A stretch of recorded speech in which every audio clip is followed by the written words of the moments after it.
Hello, good evening. So tonight's topic is iron, or more specifically, iron deficiency anemia. This is something that is very common amongst young women in general, women less than menopausal age who are still having periods. And it sometimes is common amongst older adults too, both men and women. And the reason for this is because women, when they have their periods, have a tendency to very often lose more iron than they take in. And in the United States, it's very common that people think about iron-rich sources of food as essentially being red meat, because that style of iron is something that people are very familiar with. Or sometimes people will think about cooking with an iron pot.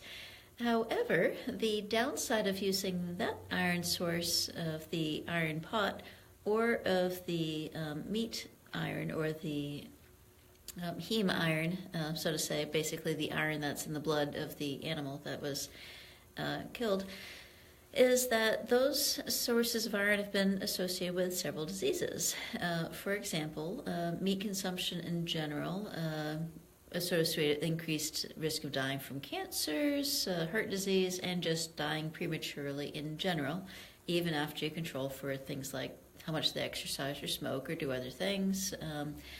And the other thing is that the iron that's in cookingware, such as iron cast pots and such, is another kind of iron that the body has a difficulty regulating, and it seems to be associated with some risk for dementias and such.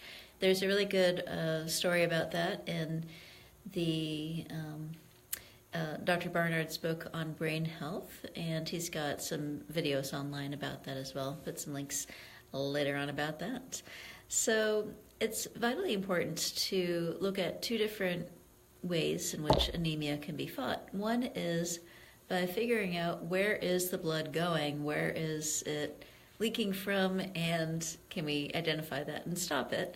And then two, where is the iron coming from? What food sources are rich in iron, and how do you get more of those into the diet in general? The nice thing about using some of the plants as iron-rich sources is the body very naturally has a very good adaptation strategy to be able to absorb exactly what it needs and leave the rest behind. And that's especially true in terms of the plant sources. So it's very common that vegetarian and vegan heavy or style of people tend to actually eat more iron than the folks who are eating the hamburgers and the steak. However, because the way that the iron is absorbed, the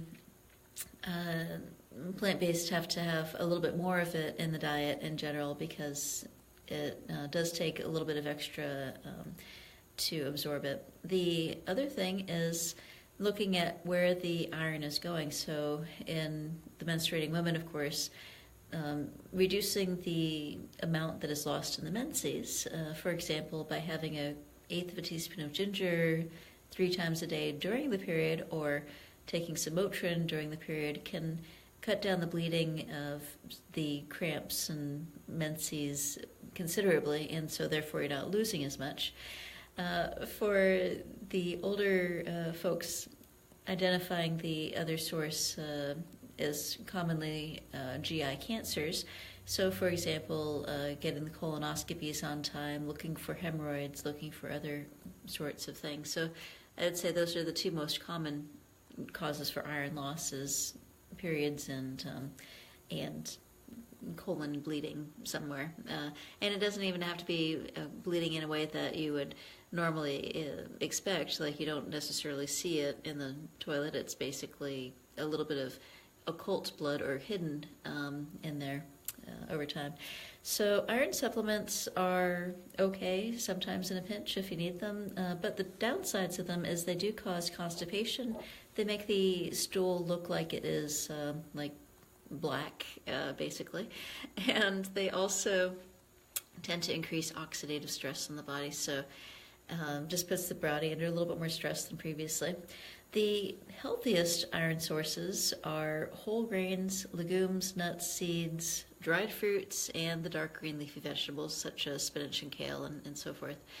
And of those, one of my favorites is the lentils. Lentils and black beans are very good sources of iron, and they're very filling. And it's very easy to get a cup or two of lentils a day, and basically use that as a really good resource to both have a good healthy meal and get the iron absorbed as well. And when you have a iron-rich food and pair it with something that contains vitamin C, such as oranges, other citrus fruits, peppers, broccoli, tropical fruits, any of these sorts of things are very good at helping the body to naturally absorb the iron a little bit better. So there's a nice article on nutritionfacts.org about iron. I encourage you to check it out at some time. Kind of goes into a little bit more detail about how the body has a very difficult time. Basically, it cannot get rid of any extra iron. So basically, bleeding or bloodletting, and the modern version of bloodletting is donating blood, can help the body get rid of extra iron if that's needed. Whereas it does have a very sophisticated mechanisms for absorbing the iron in exactly the amount that it needs for those that are needing to absorb a little bit more. So, all right, well, I wanted to make it a nice, quick talk tonight, and encourage you to check out my favorite resource there. There'll be an article linked below, and well, have a good night. Bye-bye.